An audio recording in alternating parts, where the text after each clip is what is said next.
Assalamualaikum warahmatullahi wabarakatuh.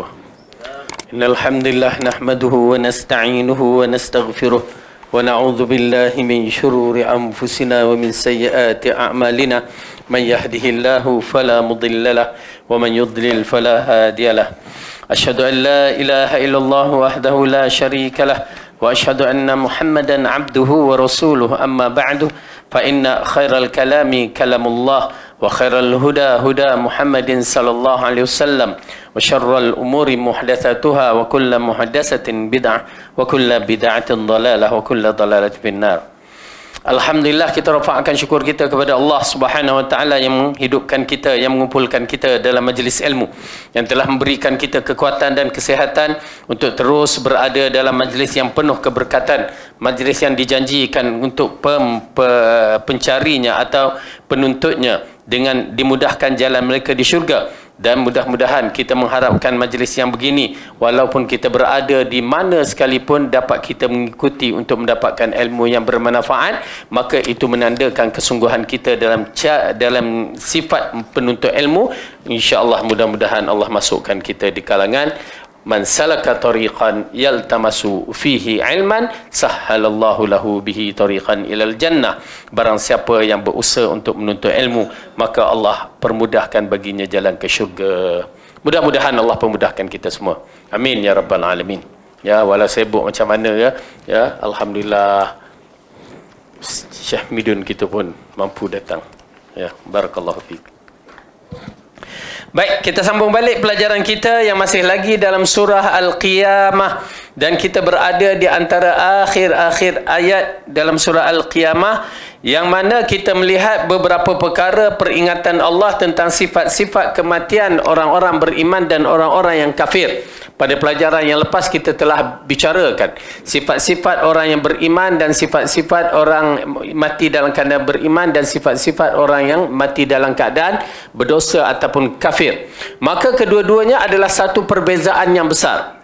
Tuan-tuan dan puan-puan, mukaddimah kita di dunia ini atau pengakhiran kita di dunia ini, mukaddimah kita di akhirat, jika tak baik di muka bumi, mukaddimah kita di akhirat, maksudnya kematian kita di dunia ini mengisyaratkan bahawa perjalanan di akhirat penuh dengan liku-liku, penuh menakutkan. Ya, belum tentu kita boleh berjaya dengan selamat dengan mudah. Oleh kerana itu, seruan kepada penuntut-penuntut ilmu, terutamanya yang mereka memahami Al-Quran dan As-Sunnah, istiqamah dan pelajarilah bab-bab tauhid mengikut cara yang diajarkan oleh Rasulullah. Pelajarilah akidah, cara yang dianuti oleh 3 generasi yang terbaik. InsyaAllah pasti akan selamat. Berbeza dengan mereka yang menganut akidah mengikut cara falsafah, belum tentu selamat dalam perjalanan di akhirat kelak. Kenapa? Kerana Rasulullah tak pernah mengajar perkara itu. Itu yang paling penting. Baik, jadi insyaAllah kita akan sambung lagi ayat-ayat yang terakhir. Saya bacakan dulu, kemudian kita akan lihat apakah yang diterangkan oleh Ibnu Katsir rahimahullah. A'udzu billahi minasy syaithanir rajim. Kita ambil daripada ayat 34 ya. Aula laka fa aula thumma aula laka fa aula. Ayahsabul insanu an yutraka suda. Alam yakun nutfatan min maniyyin yumna. ثم كان علقة فخلق فسوى فجعل منه الزوجين الذكر والأنثى أليس ذلك بقادر على أن يحيي الموتى.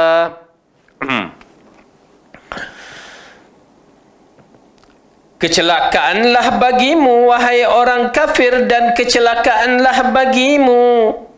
Kemudian kecelakaanlah bagimu, wahai orang kafir, dan kecelakaanlah bagimu. Apakah manusia mengira bahawa ia akan dibiarkan begitu saja tanpa dipertanggungjawabkan? Bukankah dia dahulu setitis air mani yang ditumpahkan ke dalam rahim?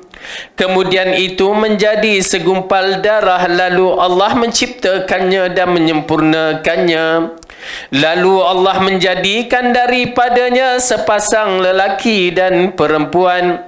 Bukankah Allah yang berbuat demikian berkuasa pula menghidupkan orang yang mati? Baik. Kalimah yang diberikan, kalau kita lihat berkaitan dengan kalimah aula laka fa'aula thumma aula laka fa'aula. Ya, kalimah yang besar ini merupakan perkataan firman Allah kepada golongan kafir yang mana mereka mengingkari tentang kehidupan alam akhirat.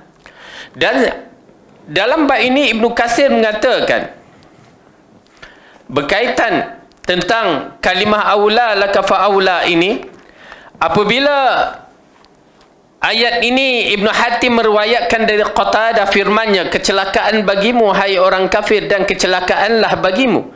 Kemudian kecelakaanlah bagimu hai orang kafir dan kecelakaanlah bagimu adalah ancaman yang berlipat dan berulang-ulang sebagaimana kalian dengar.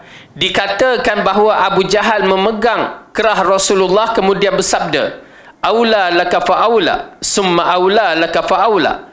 Abu Jahal pun berkata, apakah kamu mengancamkanku wahai Muhammad?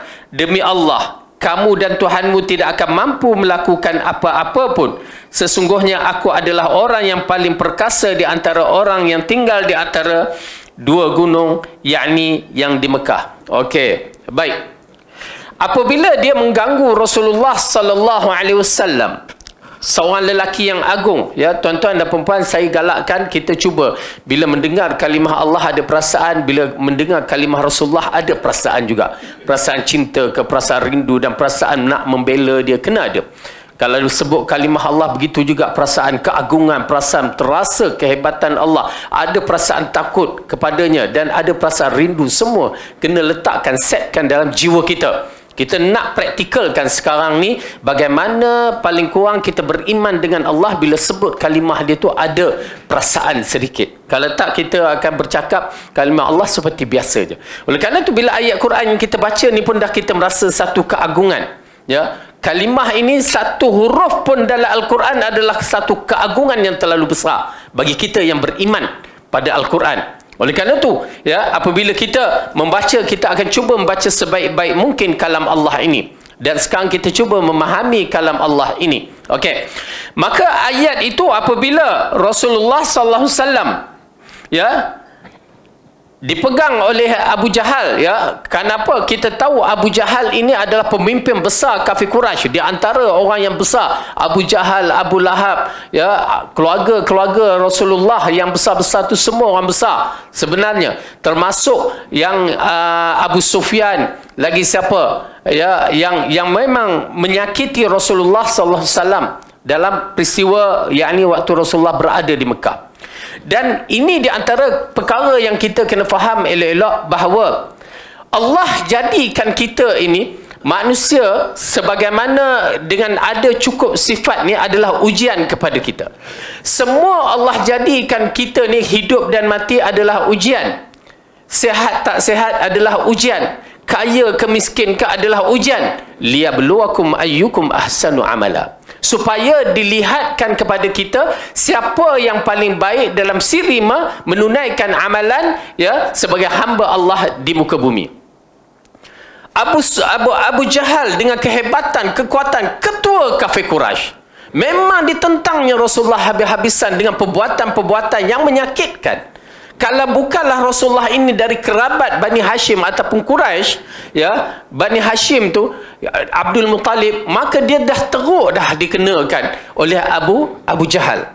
Seperti mana yang dilakukan terhadap Sumayyah, yang dibunuh Sumayyah, ya, Yasir, Ammar dan beberapa orang sahabat yang besar. Kerana mereka tidak ada orang yang nak membelanya. Tetapi Rasulullah sallallahu alaihi wasallam disebabkan dia keturunan daripada Abdul Muttalib, dan Abdul Muttalib kedudukannya tinggi, Abu Talib pak saudaranya, maka disebab itulah mereka tertahan, dan sudah tentu kerana kekuasaan Allah yang memeliharanya. Okey.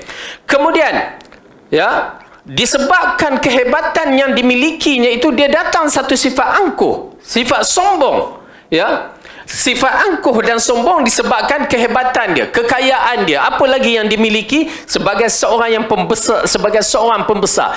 Ini adalah ujian kepada kita. Orang yang mempunyai kehebatan-kehebatan, ingat itu adalah ujian, bukan untuk disombongkan tetapi untuk ditawadhu'kan, merendah diri. Tetapi apabila ujian itu dianggap sebagai satu kehebatan yang disebutkan macam dalam surah Al-Kahfi, kisah dua orang tu, seorang tu mempunyai kekayaan, banyaknya harta, dia jadi sombong, kan? Kerana dia lalu dia kaitkan Allah suka kepada aku, ya, kedudukan aku tinggi di sisi Allah.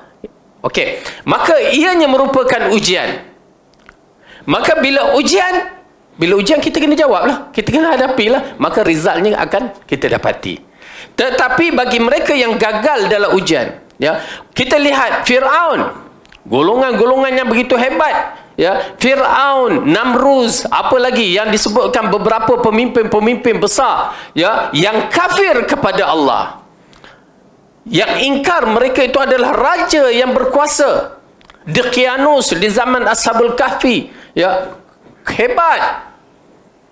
Tetapi itulah ujian Allah bagikan. Dalam sekelip mata hancur. Pum. Hancur. Berarti mereka termasuk dalam kategori orang yang gagal. Di dunia hanya sementara je dia berkuasa, akhirnya gagal. Mati di tengah lautan seperti Fir'aun. Mati dengan seekor nyamuk yang dikaitkan, wallahu alam, dalam kisah tu Namruz. Mati.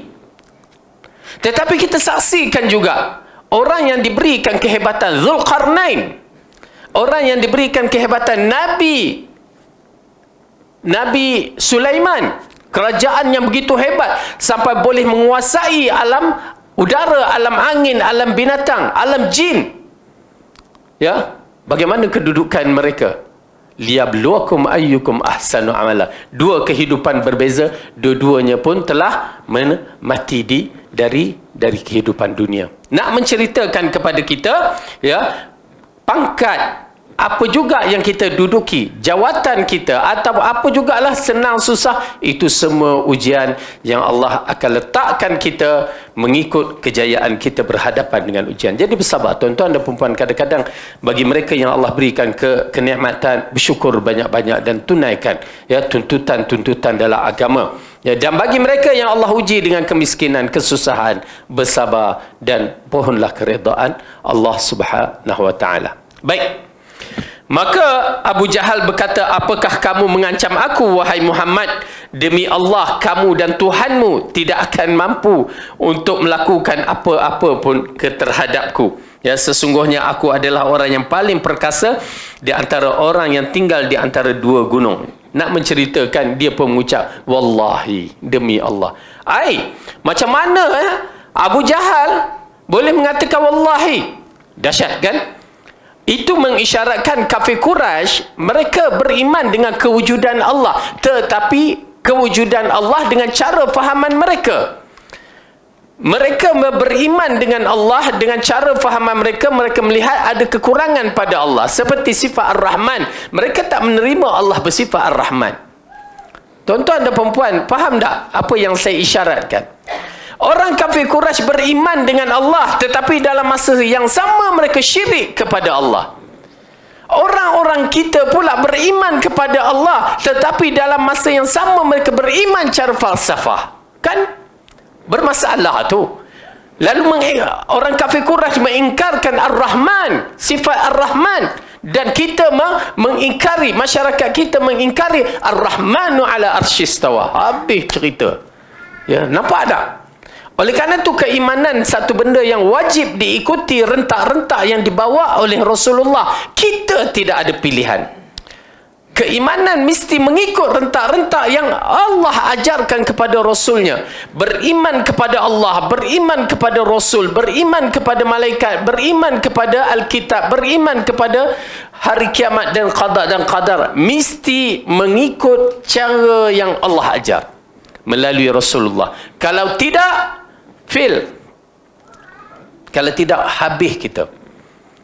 Kita beriman kepada Allah, kita dah terlari. Beriman kepada Rasul pun dah terlari. Ya, terlari macam mana? Terlari kita memuja Rasul sampai bertahap ghulu. Ya, sehingga kita menjadi seperti Kristian yang mengangkat Isa sampai begitu tinggi. Nampak tak? Lepas tu kita beriman kepada malaikat, masyarakat kita beriman kepada malaikat pun lari. Ya, dengan beberapa perkara. Banyak benda yang kita lihat lari. Yang perlu diperbetulkan mengikut cara fahaman 3 kurun yang terbaik. Kalau tak, tuan-tuan dan puan-puan, rugi umur kita yang terlalu singkat, lalu dicelumkan dalam neraka. Na'udzubillah min zalik. Baik. Maka Allah berfirman lagi pada ayat yang berikutnya, ayahsabul insanu an yutraka suda. Apakah manusia mengira bahawa ia akan dibiarkan begitu saja tanpa dipertanggungjawabkan? Ya, Allah jadikan kita patut lantak kamulah nak buat apa? Adakah begitu? Ya. Sedangkan Allah tidak menjadikan kita main-mainan. Allah tidak jadikan kita sebagai bahan eksperimen. Kenapa? Allah mencipta lengkap, dia tidak perlu eksperimen. Tak. Ya, itu sifat Allah yang sempurna. Di mana bila kita lihat Allah mengatakan, Ibnu Katsir mengatakan manusia tidak dibiarkan begitu saja. Firman-Nya, ayahsabul insanu an yutraka suda. Apakah manusia mengira bahawa ia akan dibiarkan begitu saja tanpa dipertanggungjawab? Yakni tidak akan dibangkitkan. Mujahid dan Imam Asy-Syafi'i dan Abdul Rahman Ibn Sa'id berkata, yakni tidak diperintah atau tidak dilarang, yakni tidak diberikan hukum hakam pada dia. Apabila kerajaan membenarkan motosikal masuk ke dalam Malaysia misalnya, ya, di zaman Bong Siu dulu kan, Honda, apakah dia masuk tu untuk kita suka aku lah, ya? Tak, dibinakan jalan raya untuk apa? Untuk kebaikan dan kemudahan kita. Lepas tu kita guna jalan raya itu ikut suka aku. Adalah mustahil. Ya. Ini kan pula walillahi mathalul a'la, mencipta manusia yang sebaik-baik makhluk yang diciptakannya, tiba-tiba dibiarkan begitu saja. Ya, naudzubillah, Allah tidak membiarkan kita begitu saja. Yang jelas ayat ini mengandung 2 arti tersebut, yakni tidak dibiarkan begitu saja di dunia tanpa perintah atau larangan, dan tidak dibiarkan dikubur tanpa dibangkitkan kembali. Semua manusia diperintahkan untuk melakukan kebaikan dan dilarang melakukan keburukan di dunia, kemudian mereka akan dibangkitkan pada hari kiamat menuju Allah. Ya, ini adalah satu perkara yang paling penting kita fahami, bahawa kebangkitan kita ataupun dijadikan kita adalah untuk kita sendiri mendapat nikmat di dunia dan di akhirat, ataupun kita diseksa. Baik. Kemudian setelah Allah menceritakan, ya, kamu tidak dijadikan main-mainan, dan Allah mula menceritakan kembali sifat kejadian kita. Sifat kejadiannya cukup unik, dan Allah jadikan ini supaya kita berfikir, dan manusia ini berfikir, terutamanya orang yang diberikan ilmu, orang dari sudut biologi ini, ya, cukup mendapat petunjuk dalam bab-bab ini. Tapi sayang, ya, kita tidak ambil maklumat ini dengan terperinci untuk dihayati. Tapi orang barat dia ambil yang mana yang ambil betul-betul tu, dia beriman lah, ya, dia beriman. Di antara ayat yang disebutkan itu ialah alam yakun nutfatan min maniyyin yumna thumma kana 'alaqatan fa khalaqa fa sawwa. Bukankah dia dahulu setitis air mani yang ditumpahkan ke dalam rahim, kemudian mani itu menjadi segumpal darah, lalu Allah menciptakannya dan menyempurnakannya. Okey. Ayat ini sudah disebutkan beberapa kali. Tuan-tuan dan puan-puan, kenapa Allah sebutkan perkara ini? Sedangkan Arab pada waktu itu tidak terbuka bab ini, tak faham pun.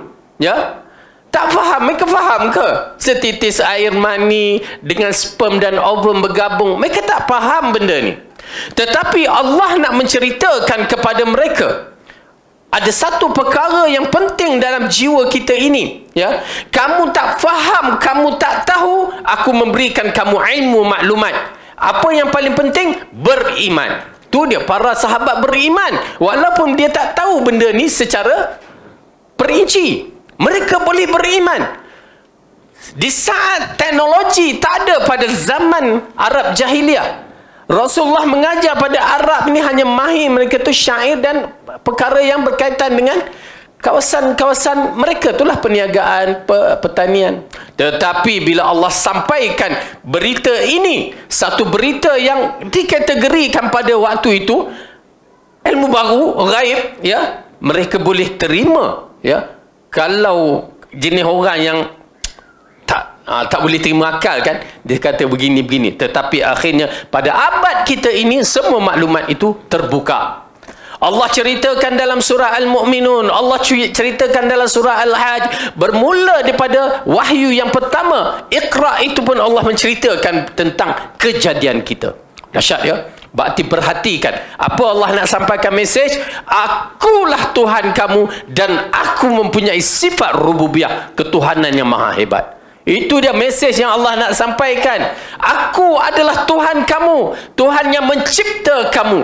Ini sifat rububiyah yang Allah nak ceritakan, supaya kita menung balik, kita berfikir balik bagaimana kedudukan kita dengan dia. Kamu nak sombong dengan aku mencipta kamu dari air mani, pati mani yang hina. Tiba-tiba kamu sombong. Ya, subhanallah, maha suci Allah dalam penciptaannya. Ini adalah rububiyah ketuhanan. Tak ada siapa yang mampu untuk mencipta seperti mana Allah ciptakan. Yang menarik sekali, dalam ayat ini juga diceritakan, bukankah dia dahulu setitis mani yang ditumpahkan ke dalam rahim? Ya, itu dah satu bab. Kalau Allah tak jadikan, takkan jadi. Tetapi Allah jadikan sehingga kita semua ni dapat hidup berdepan dengan alam realiti sekarang ni. Tapi masihkah kita nak sombong? Kemudian Allah katakan, kemudian kami jadikan kemudian mani itu kami jadikan segumpal darah, lalu Allah menciptakannya dan menyempurnakannya. Maka disitulah bermula segumpal darah, lepas tu dia bertukar menjadi segumpal daging, kemudian bertukar menjadi tulang, kemudian dibaluti dengan daging, yang diceritakan dalam penafsiran ayat-ayat yang sebelum ini. Ya, ia merupakan satu sifat yang maha agung, ya, yang dimiliki oleh Allah, tidak dimiliki oleh yang lain. Dan bagi saya merasa, saya beriman dan saya merasa bangga memiliki Allah sebagai Tuhan kerana sifat keagungan ini. Oleh kerana itu, kemudian Allah katakan, lalu Allah menjadikan daripadanya sepasang lelaki dan perempuan. Okey. Kemudian lalu Allah menciptakannya dan menyempurnakannya. Allah cipta kita ni, Allah sempurnakan. Adakah kecacatan pada kita? Ya, ada tak kecacatan? Tak. Ya, kalau yang cacat tu merupakan ujian yang Allah sebutkan dalam surah Al-Hajj, ya, yang mana ada yang sempurna, ada tidak sempurna. Jadi yang cacat itu ada beberapa hukum hakam dia. Ya, hukum hakam dia satu bab, hukum hakam kita terhadap dia satu bab. Di mana kita kena tengok elok-elok, kerana mereka bukan nakkan cacat, tetapi Allah uji dengan kecacatan. Maka barang siapa yang bersabar, seperti orang buta, memang confirm baginya Allah akan gantikan mata yang buta itu dengan syurga. Subhanallah. Siapa yang cacat, kekurangan yang ada pada dia daripada sifat manusia, ya, maka ada ganjaran-ganjaran pahala yang diberikan kepada mereka. Mereka tidak ditaklifkan beberapa perkara. Dahsyat. Ini keistimewaan bagi mereka. Dan diharamkan bagi kita mengejek mereka, memperlecehkan mereka. Ini kita orang cacat, kita ejek-ejek, kan? Na'udzubillah. Bukan kita. Maksudnya manusia ini mengejek orang cacat. Tak boleh. Haram hukumnya. Kerana dia makhluk yang Allah jadikan juga. Cuma dia tidak diberikan kesempurnaan hidup seperti manusia.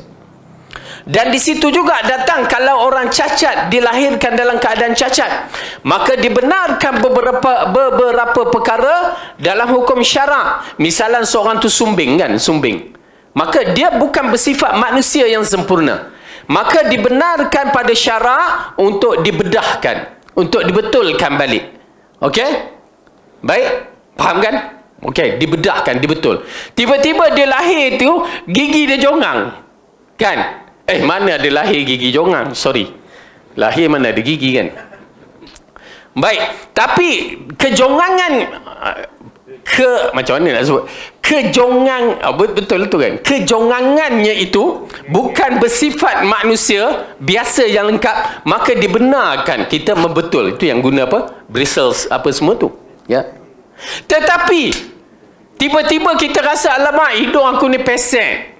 Ya. Nak betulkanlah. Kita rasa hidung pesek tu cacat. Tak boleh. Kenapa? Hidung pesek itu bukan cacat. Itu mungkin kita jenis keturunan yang jenis pesek hidung kan. Bagi orang lain tengok, orang yang smart tengok tak berapa smart. Tapi sama kita tengok comel.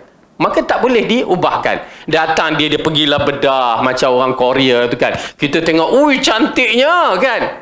Kehanya haram hukumnya mengubah ciptaan Allah. Bila dia tak cacat, dia ubah muka dia, haram. Dia buat juga operation apa pun, haram. Tu kaedah dia. Dia tak cacat. Tiba-tiba dia yang rasa, alah tak cantik. Dia pergi operate hidung dia. Ya, maka hukumnya haram. Kerana mengubah penciptaan Allah.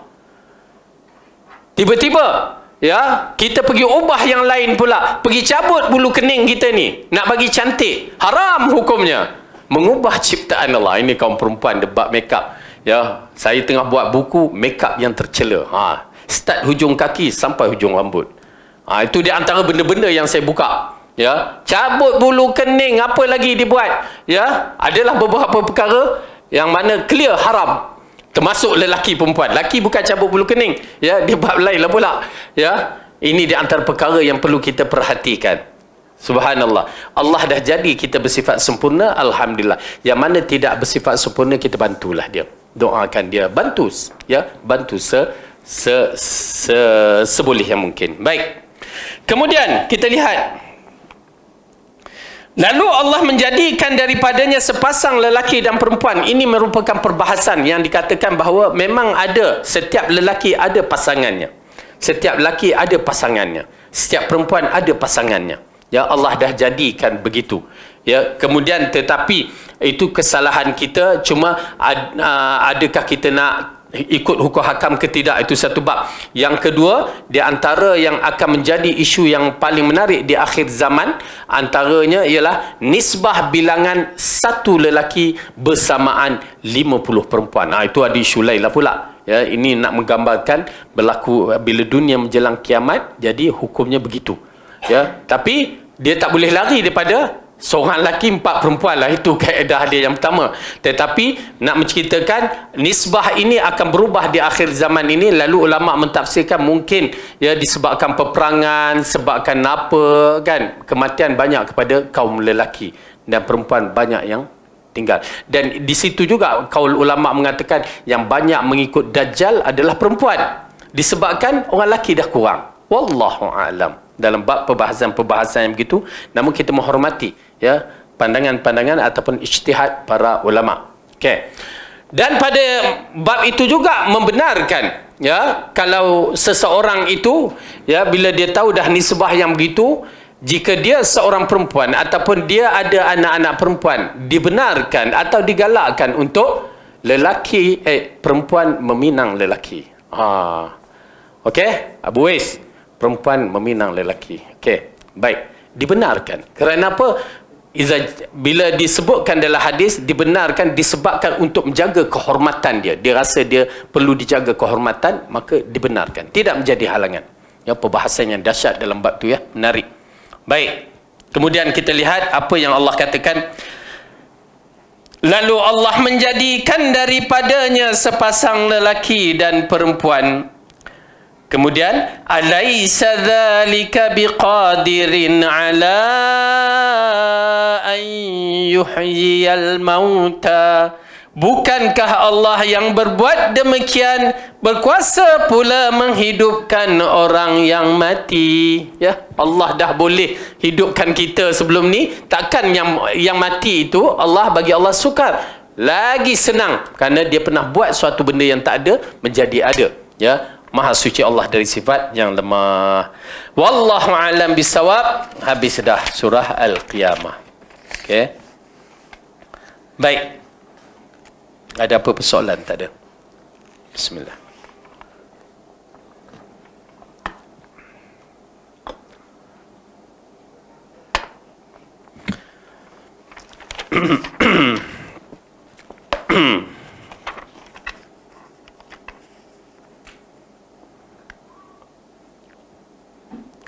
Abu Daud meriwayatkan dari Musa bin Abi Aisyah, ia berkata ada seorang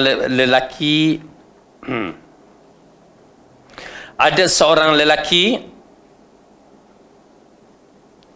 solat di atas rumahnya. Setiap kali dia membaca ayat, bukankah Allah berbuat demikian, berkuasa menghidupkan orang mati, maka dia mengucapkan subhanaka fabala, benar engkau maha suci. Ketika itu ditanya tentang hal itu, dia berkata, saya mendengar dari Rasulullah sallallahu alaihi wasallam. Ya, diriwayatkan oleh Abu Daud secara menyendiri dan tidak menyebutkan nama sahabat tersebut, namun hal itu tidak berpengaruh buruk terhadap hadis. Okey. Di antara kaul ini, ya, perkataan-perkataan yang berlaku dalam bab ini, kita lihat, alaysa dzalika biqadirin ala an yuhyiyal mauta, tidakkah bukankah Allah yang berbuat demikian berkuasa pula menghidupkan orang mati? Maka jawapan bagi orang yang kalau ikut hadis ni, lelaki ni baca-baca lepas habis ayat tu dia kata bala, apa dia? Subhanaka fabala. Ya, maha suci engkau, ya, betul. Ya, berarti engkau memang menciptakan dan engkau boleh menghidupkan sesuatu yang mati. Ada jawapannya. Dalam solat dibawakan. Maka menjadi perbahasan ulama dalam bab ini, ya, kerana riwayat ini adalah riwayat Abu Daud dan menceritakan sahabat yang membacakan ini, tidak disebutkan siapa nama dia. Okey, dalam kita mempelajari hadis, bila tidak disebutkan nama perawi, ya, kalau dalam perawi itu dia tidak disebutkan nama, perawi itu majhul dikatakan, maka hukum hadis itu terus dhaif.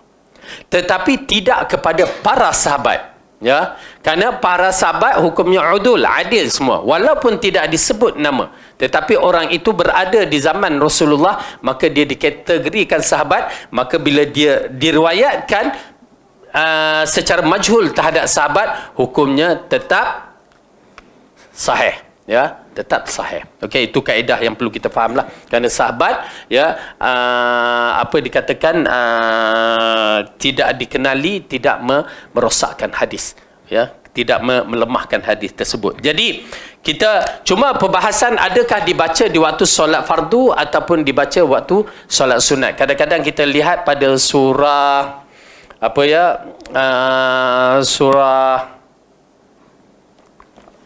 yang biasa dibacakan, dah lupa dah.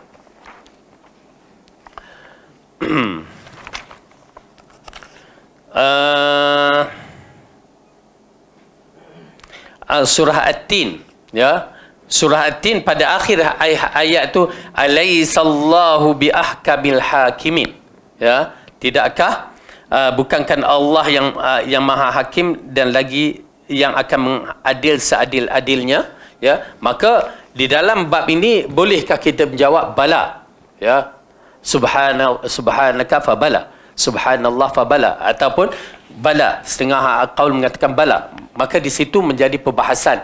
Maksudnya kita menjawab daripada pertanyaan itu di dalam waktu solat. Kalau mengikut hadis yang dibacakan oleh Abu Daud ini, maka hukumnya tidak mengapa, ya. Cuma adakah solat fardu ataupun solat sunat, ya, solat sunat tidak menjadi masalah. Solat fardu ada perbahasan dia sikitlah. Wallahu a'lam. Surah Al-Qiyamah selesai. Maka sekarang kita masuk surah yang berikutnya, surah Al-Mudaththir.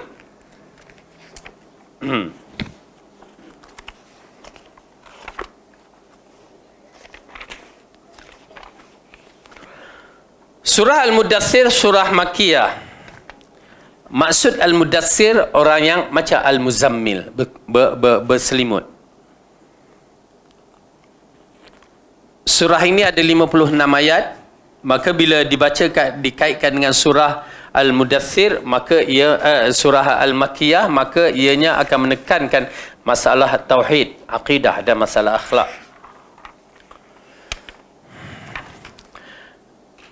Surah Al-Mudaththir termasuk di antara surah-surah yang mana surah yang awal diturunkan, kerana dikaitkan bahawa ia adalah diturunkan selepasnya surah Iqra.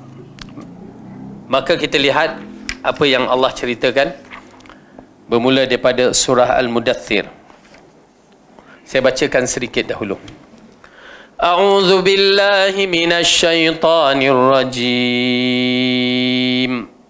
Bismillahirrahmanirrahim.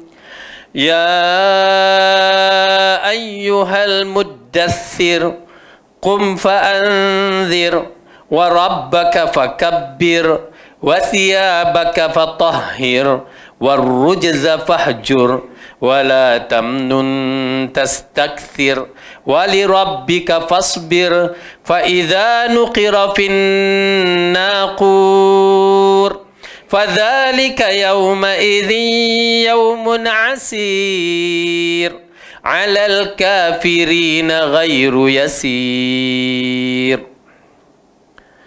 Wahai orang yang berselimut, bangunlah lalu berilah peringatan, dan Tuhanmu agungkanlah, dan pakaianmu bersihkanlah, dan perbuatan dosa tinggalkanlah, dan janganlah kamu memberi dengan maksud memperolehi balasan yang lebih baik. Dan untuk Tuhanmu bersabarlah apabila ditiupkan sangkakala, maka waktu itu adalah waktu datang hari yang sulit bagi orang kafir, lagi tidak mudah. Baik. Jadi ayat ini merupakan mukaddimah yang kita lihat satu arahan Allah yang besar kepada Rasulullah sallallahu alaihi wasallam. Dan sekarang kita lihat kisah ini. Baik. Ibnu Katsir telah mengetengahkan ayat pertama yang turun setelah Iqra, diriwayatkan secara sahih di dalam Sahih Al-Bukhari dan Sahih Muslim dari Abu Salamah berkata, Jabir bin Abdullah mengkhabarkan kepadaku bahawa dirinya mendengar Rasulullah sallallahu alaihi wasallam mengisahkan tentang terputusnya wahyu baginda. Okey. Dalam kisah ini yang diriwayatkan oleh Jabir bin Abdullah. Jabir ni sahabat masyhur. Ya, sahabat yang cukup masyhur Jabir ni, dan dia di antara perawi hadis yang banyak. Tetapi dia adalah sahabat yang Al-Ansari, dia di kalangan golongan Ansar. Maksudnya dia berada di Madinah. Cuma waktu Rasulullah berada di Madinah menceritakan kisah ni. Ya, Jabir radhiyallahu anhu, anak muda. Ya, Jabir ni anak muda. Dia yang masyhur dalam kisah anak muda yang berkahwin dengan janda. Ya, Jabir lah. Sebab ayah dia mati meninggalkan dia, anak lelaki seorang, yang lain 9 orang tu semua adik-beradik perempuan. Bayangkan. Dan dia adalah yang sulung. Dia masuk Islam dalam usia 14 tahun. Bayangkan setelah berapa lama tu, dalam lingkungan lebih kurang 19 tahun, 18 tahun. Ya. Ayah dia meninggal, lalu dia menyerahkan Jabir untuk uruskan hutang dia. Kemudian jaga adik-adik. Tapi dengan berkat doa Rasulullah dan pertolongan yang Allah berikan, ya, yang mana hutang dia dapat diselesaikan dengan mudah. Cuma menjaga adik-adik dia.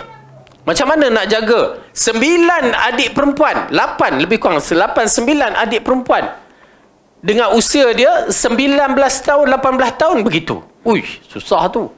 Letih. Oleh kerana tu Jabir berkahwin dan dia tidak memilih anak dara. Disebabkan apa? Disebabkan siapa nak jaga adik dia. Puncanya Rasulullah jumpa Jabir. Jabir, kamu dah kahwin ke? Kan? Jabir tak bagi tahu Rasulullah dia kahwin. Kalau kita tak bagi tahu, kawan kita tu tak bagi tahu kahwin, kita merajuk tak? Merajuk, lepas ni jaga kamu tak jemput aku, ya. Aku punya majlis aku tak jemput kamu. Itu kita. Ya. Siap SMS, kenapa kamu ni majlis kahwin tak panggil aku? Kita kawan rapat. Ini Rasulullah, Jabir kahwin tak bagi tahu. Abdul Rahman Ibn Auf kahwin pun tak bagi tahu Rasulullah. Rasulullah tak merajuk. Ingat kepada diri kita, ya. Kalau orang tak jemput kahwin ke tak jemput apa, jangan merajuk. Itu hak dia. Ya, bersangka baik cukup. Cuma Rasulullah bertanya, ya Jabir, ya, kamu dah berkahwin? Ya, ya Rasulullah. Anak dara ke janda? Lalu Jabir kata apa? Janda. Lah, kenapa kamu tak kahwin anak dara? Kenapa? Dia teruna. ya, supaya kamu bermain dengan dia, dia bermain dengan kamu. Maka nanti kejap, oi, tak sabar nak tahu tanya tu. Maka disitulah datang dalil, okey, dalil yang mana anak muda, anak teruna berkahwin dengan anak dara. Itu kaedah dia. Ya, itu kaedah sunnah dia begitu. Lalu mereka kaitkan, ustaz, macam mana sunnah Rasulullah anak teruna kahwin dengan Khadijah janda? Macam mana nak jawab? Ya, Abu Talha, apa dia tu? Ustaz, adakah itu dalil bahawa kalau kita kahwin dengan janda, kalau kita tak kalau kalau sesiapa kalau sesiapa kahwin dengan janda, jadi dia boleh tak war-warkan, sebab macam Jabir kan, nampak macam dia tak war-war lah, sebabkan Rasulullah sendiri pun tak tahu, tidak dijemput, atau mungkin dia tak buat walimah, tak tahu daripada mafhum hadis tu kan. Jadi adakah itu dalil kita boleh kalau kahwin dengan janda ni, kita secara senyap-senyap? Kebanyakan di Malaysia ni bila orang kahwin dengan janda, nombor 2 lah biasanya, dia buat senyap-senyap macam tu. Adakah itu dalil? Boleh kita jadikan dalil? Bukan anak nak kahwin nombor 2, tak nak beritahu esok nak berpakaian tu hujah, tapi sajalah tanya untuk kawan lain nak buat macam tu. Okey, baik. Okey, puncanya dalam bab yang begini sebenarnya, okey, di dalam hadis apabila kisah yang begitu juga berlaku di Madinah, okey, berlaku di Madinah, kita melihat apabila dalam kisah tu Abdul Rahman ibn Auf dia berkahwin, kan? Dia berkahwin. Tapi cerita tu agak berbeza sikit dengan Jabir. Abdul Rahman berkahwin, bagaimana Rasulullah pun tak dijemput, kan? Okey. Lalu apa yang menyebabkan kesan Rasulullah tahu dia berkahwin? Kenapa? Ternampak kesan daripada minyak wangi perempuan yang ada pada pakaian Abdul Rahman ibn Auf. Abu Talha, awak entah peniaga minyak wangi. Apa dia? Minyak wangi perempuan pada zaman tu. Ya. Okey, ud ke apa ke? Lama tak bau ud dah. Baik. Di mana dalam minyak wangi pada zaman itu, perempuan minyak wangi dia, Rasulullah katakan minyak wangi lelaki kuat baunya, kurang warnanya. Okey, minyak wangi perempuan kurang baunya, kuat warnanya. Maka warna itu yang dikatakan warna za'faran tu melekat pada baju Abdul Rahman ibn Auf. Di situ Rasulullah dapat kesan. Ya, maka dikatakan, ya Abdul Rahman, kamu dah kahwin ke? Ya, lah. Tak maksudnya tak bagi tahu ke? Tak, dia katakan. Lalu Rasulullah kata, aulim walau bisyatin. Apa ni, kenduri, buatlah kenduri walaupun seekor kambing. Ya, kenapa pada zaman tu itulah yang popularnya, ya, kambing. Maka dan harga kambing pun dalam sekitar waktu zaman itu dalam harga sedinar emas kita ni. Ya, berapa agak? 1 dinar dalam sekarang 400 juga ke? Ya, lebih kurang macam itulah, ya. Okey, bila Rasulullah mengatakan itu, ulama menceritakan, menerangkan supaya taklah Abdul Rahman tu, misalnya kita berkahwin, kita bawa kan, tengok tu dia bawa orang kata belajar sunnah tapi bawa perempuan, kan, orang tak kenal, bila tak diisytiharkan orang tak tahu, ya. Maka bila diisytiharkan begitu, orang tahu, oh dia dah kahwin, itu isteri dia. Maka dikenali dengan adanya walimah, dikenali, dan tidak syarat walimah yang macam mana kita buat tu sampai tu dia, ya, beratus ribu datang. Tak, dia tidak mensyaratkan itu. Yang paling penting, yang syarat yang dicadangkan, yang disebutkan dalam walimah ni, orang yang kenal kita, ya, orang yang kenal kita dan orang yang kenal keluarga isteri itu, ya, isteri itu sahaja. Maksudnya orang yang rapat. Ini kita kadang-kadang jemput orang yang tak kenal pun anak kita. Ya, kalau jumpa tengah jalan pun dia pun tak hirau. Itu tak menjadi masalah kalau tak jemput. Tetapi yang mana dia nampak, ini anak, misalnya, ini anak Ustaz Fadil ni, ini anak Abu Talha ni, kan, dia kenal, kan. Maka orang yang macam ni yang dijemput. Okey? Faham kan? Okey. Maka asalnya itu di antara sunnah untuk kita kenalkan kepada orang, dan sudah tentu itu yang terbaik, tidak dinafikan. Namun jika seorang itu berkahwin tanpa memberitahu pun, ya, tidak menjadi masalah, ya. tidak menjadi masalah. Bahkan cuma orang merasakan aib lah. Cuma kita katakan ianya tidak menjadi masalah, tetapi sebaik-baiknya diceritakan. Okey? Sebaiknya diceritakan supaya orang-orang tahu tentang perkahwinan itu dan tidak menuduh. Apatah pula zaman sekarang ni berbagai-bagai boleh dituduh. Yang tak kahwin pun dikata kahwin. Ya. Yang kahwin dikatakan girlfriend. Sudah. Kan? Jadi masalah. Okey, ala kulli hal, yang penting orang yang rapat dengan keluarga tu mesti sebaik-baiknya tahu. Ya, orang yang rapat dengan keluarga itu sebaik-baiknya tahu. Walaupun orang luar pun tak tahu, tak menjadi masalah. Orang yang rapat dengan keluarga tahu. Itu paling kurang. Kalau nak buat seekor ayam, buat macam orang kata doa selamat, ya. Buat kecil-kecilan pun tak menjadi masalah, ya. Ada seorang sahabat kami Pakistan tu 2-3 ekor ayam je dia buat, kan. Panggil buat 2-3 orang je kan. Okey. Maksudnya orang yang rapat dengan family itu mengenali, mengetahui bahawa dia dah kahwin. Okey? Betul? Boleh Abu? Boleh, alhamdulillah. Abu. Baik, kita lihat kepada hadis yang berikutnya.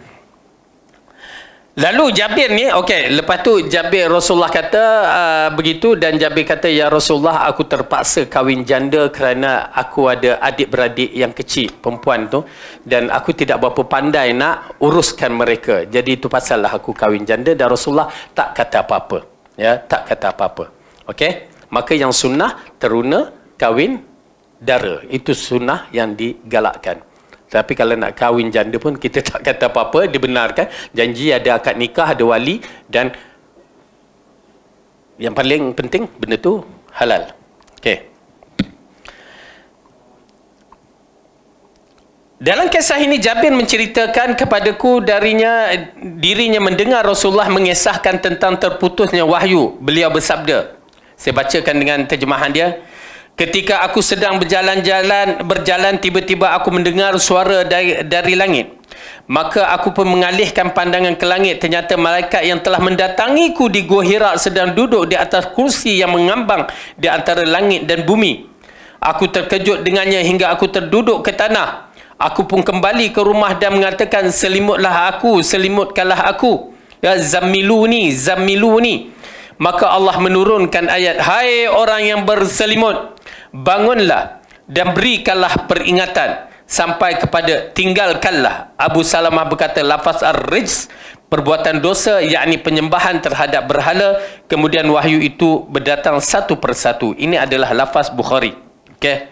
Lafaz ini menandakan sebelumnya telah turun wahyu. Terlihat pada sabda baginda, ternyata aku melihat malaikat yang telah mendatangiku di Gua Hira, iaitu malaikat Jibril, ketika datang membawa firman-Nya, Iqra bismi rabbikal ladzi khalaq, khalaqal insana min 'alaq, Iqra wa rabbukal akramul ladzi 'allama bil qalam, 'allamal insana ma lam ya'lam. Okey. Baik, di sini kita lihat pula dalam riwayat yang berikutnya daripada Ahmad meriwayatkan dari Abu Salamah ibni Abdirrahman berkata, Jabir bin Abdullah mengkhabarkan kepadaku bahawa dirinya telah mendengar Rasulullah SAW bersabda, kemudian wahyu terhenti beberapa waktu dariku. Ketika sedang berjalan-jalan, tiba-tiba aku mendengar suara dari langit. Maka aku pun mengangkat kepala ke langit, dan ternyata malaikat yang telah mendatangiku sedang duduk di atas kursi yang mengembang di antara langit dan bumi. Aku terkejut melihatnya kerana takut hingga aku terduduk ke tanah sampai aku mendatangi keluargaku seraya berkata, selimutlah aku. Maka mereka pun menyelimut aku. Maka Allah menurunkan ayat, hai orang yang berselimut, bangunlah lalu berikanlah peringatan dari Tuhanmu, agungkanlah dan pakaianmu, bersihkanlah, dan perbuatan dosa penyembah berhala tinggalkanlah. Okey, Abu Salamah berkata, ar-rijs, perbuatan dosa, yakni penyembahan berhala. Kemudian wahyu kembali turun satu persatu, diriwayatkan juga oleh Bukhari dan Muslim. Okey. Baik. Kisah ini berkaitan dengan turun wahyu kali kedua dan berikutnya. Okey. Kita tahu bahawa Rasulullah SAW pada peringkat awal dia duduk di masjid di Gua Hira, ya, di Jabal Nur tu. siapa yang pernah pergi Mekah, melakukan umrah ataupun haji, mereka akan pergi ke melawat je lah, lalu je Jabal Nur sekarang, lalu je. Tetapi ada orang-orang yang pergi. Saya pernah naik Jabal Nur zaman muda saya, kan, naik, tapi naik tengah jalan je. Saya kira lebih kurang 1,100 berapa anak tangga. Dah tak larat. La ilaha illallah. Pergi waktu tu malam lepas isyak. Siap air. Oh boy, macam pergi dahsyat tu. Air. Satu air 100 plus. Okey. Maka panjatlah kan. Panjat.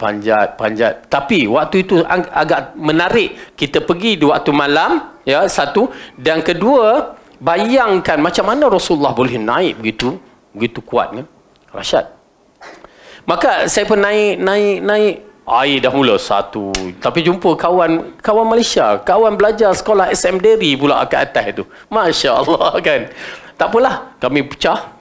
Dia kuat, dia jalan depan. Sampai tangga yang 1,000 lebih tu, dah rasa tak larat sangat. Ya Allah, tak larat. Air dah tinggal satu botol.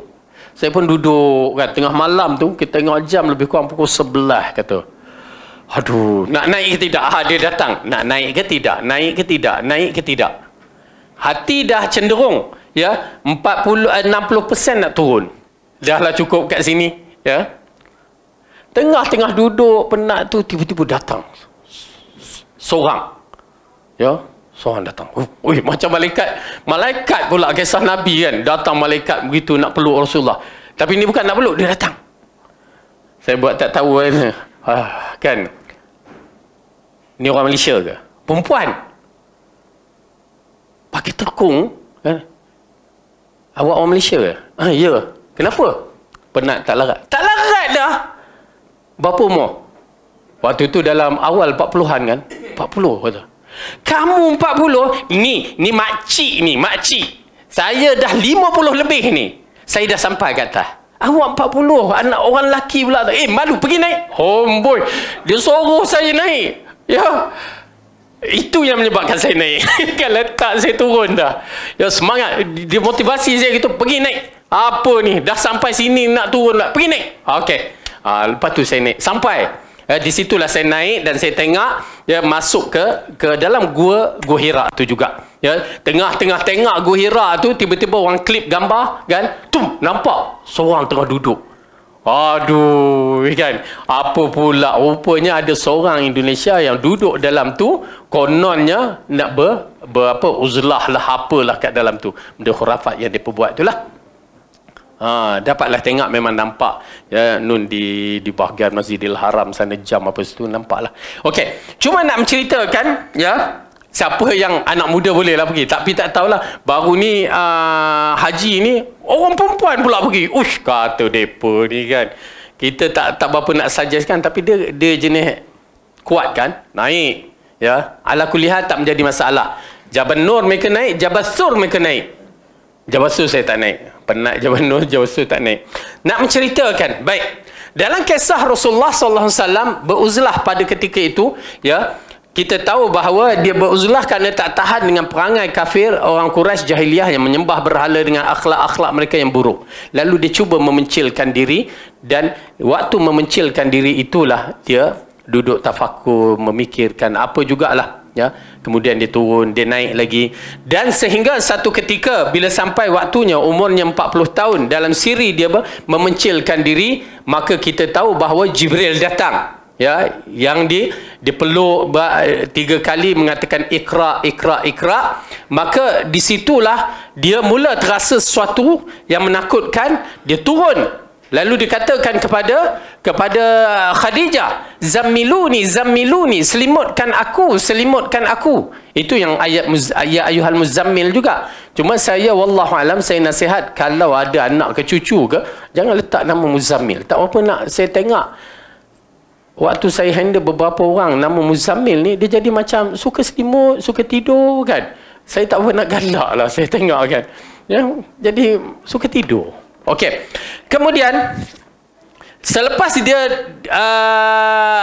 baring tu, lalu Khadijah pun tenangkan suami dia. Lepas ditenangkan suami dia sampai dia dah pulih tu, lalu Khadijah bertanya, wahai suamiku, apa kisahnya? Apa ceritanya? Lalu Rasulullah menceritakan apa yang berlaku di dalam Gua Hira tu. Lalu Khadijah mengatakan, wahai suamiku, InsyaAllah tak ada apa-apa, kamu adalah orang lelaki yang suka menghubungi silaturahim, membantu orang susah, dan dicerita sifat-sifat baik Rasulullah. Namun dia kata, jom kita pergi dengan seorang ahli kitab, ya, Waraqah ibnu Naufal, bapa saudara kepada Khadijah, merupakan seorang alim ahli kitab Nasara yang mana masih lagi di atas jalan yang betul. Okey. Kemudian apabila sampai, lalu diceritakan kepada Waraqah ibnu Naufal tentang kejadian yang berlaku, maka Waraqah mengatakan, itulah namus atau malaikat ataupun Jibril yang datang pada tiap-tiap nabi sebelum kamu. Terkejut dia, kan? Wallahi, demi Allah, sesungguhnya tidaklah malaikat ini ataupun namus ini datang kepada seseorang itu, melainkan orang itu akan dikeluarkan kaumnya dari tempat dia, negeri dia. Terkejut Rasulullah. Lalu Rasulullah mengatakan, amukhrijina ana, adakah aku akan dikeluarkan oleh kaumku? Ya, dia kata. Lepas tu adalah beberapa perkara yang disebutkan, maka itu pasal maklumat tu dah ada dalam minda Rasulullah SAW. Dan akhir Waraqah mengatakan, wallahi, jika waktu kaum kamu mengeluarkan kamu dan aku hidup pada ketika itu, maka aku akan membela kamu. Ini yang menunjukkan Waraqah ibnu Naufal di atas akidah yang betul, ya, tauhid yang betul, dia membela Rasul akhir zaman. Maka tak lama kemudian dia wafat. Maka bila dia mati, maka apabila dia dah mati, maka Rasulullah mula, ya, dah tahu dah maklumat dia bakal menjadi nabi akhir zaman, ya, ataupun nabi. Maka di situlah dia mengharapkan wahyu turun.